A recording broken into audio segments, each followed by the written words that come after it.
Director wa kazi yetu kali anaitwa Jackson Sahidi, ndio amesaidia kudirect film yetu mzima. Editor anaitwa Hassan Amil, amefanya kazi kubwa sana katika upande wa editing, ambaye amefanya pia kazi katika cinematographer hapa anaitwa Hassan Amil. Katika upande wote wa location ameandaa Muhammad Ahmed. Ila pia usikila kusahau katika upande mzima wa sauti, mipangilio ya sauti ametia Nice Bushil. Movie yetu inaanza, inaitwa Flash. Sahadi leo anatufungulia movie yetu kali kabisa hii hapa.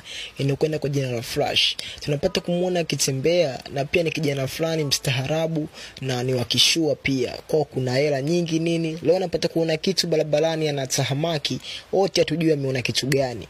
Upande wa pili tunapata kumuona mdada ambaye anaitwa Feti akiwa anaandaa matunda, akiwa anamenya maembe katika nyumbani kwao. Anapata kumuita mdada ambaye alikuwa anapita maeneo pale, akamshtua akamuita na wakaanza kuongea.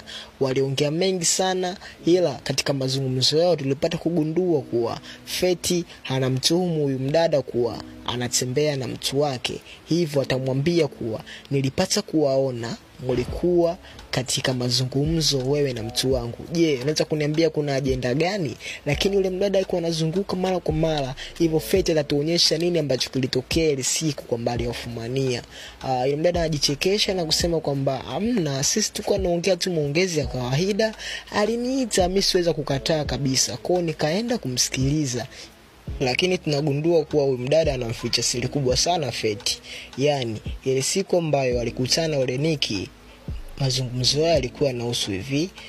Niki alikuwa anamtongoza sana huyu mdada ambaye anaitwa Ishla.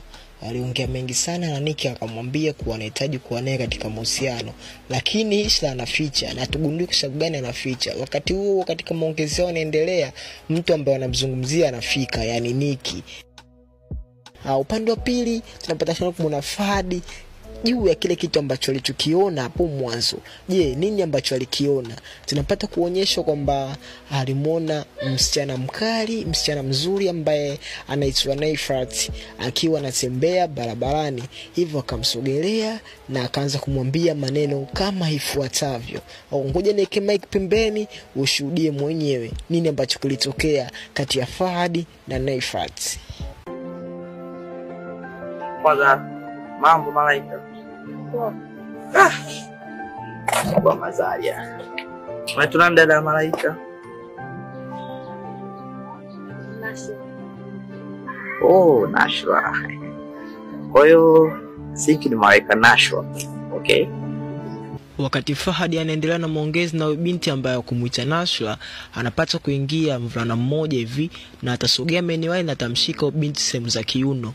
Upande wa pili napata kumuona Niki pia akiwa katika hali ya tamaki elewi, yanayomuona Ishla nyumbani kwa kina Feti. Hivyo anataka kuondoka na Feti atamuita, njoo bwana Niki, nipo na wifi yangu hapa, hamna baya lolote litakayotokea, wewe njoo hapa tupige story nini. Lakini Niki ataona hii ushakuwa msala na anataka kuondoka. Just imagine ndugu mtazamaji, hata wewe umkute mtu ambaye ulimtongoza yupo na mtu wako wa sasa hivi. Je, ukienda ile sehemu nini uamuzi gani ambao utachukua? Ndipo unamkuta matatizo ukijana ambaye anamuita Niki. Jamani, Niki atachekecha kichwa, ataona issue shakuwa ngumu. Atachukua simu yake na kujifanya kwamba ameitwa, then ataondoka. Kwani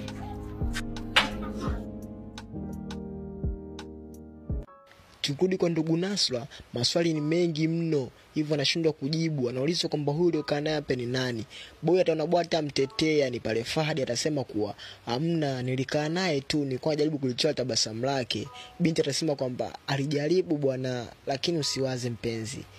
Ndipo nagundua kwamba huyu ni mpenzi wake. Atasema kwamba ni vizuri kukuwa muonyesha kwamba Nasra ni bora sana, lakini ni bora na ni special kwa ajili ya mtu mmoja tu na sio mtu mwingine yoyote. Tunapata kumwona Fahadi akiondoka, lakini akionyesha alama kwamba atamhitaji tena binti hapo baadaye. Yani Fahadi ameshazimika vibaya mno na huyo binti.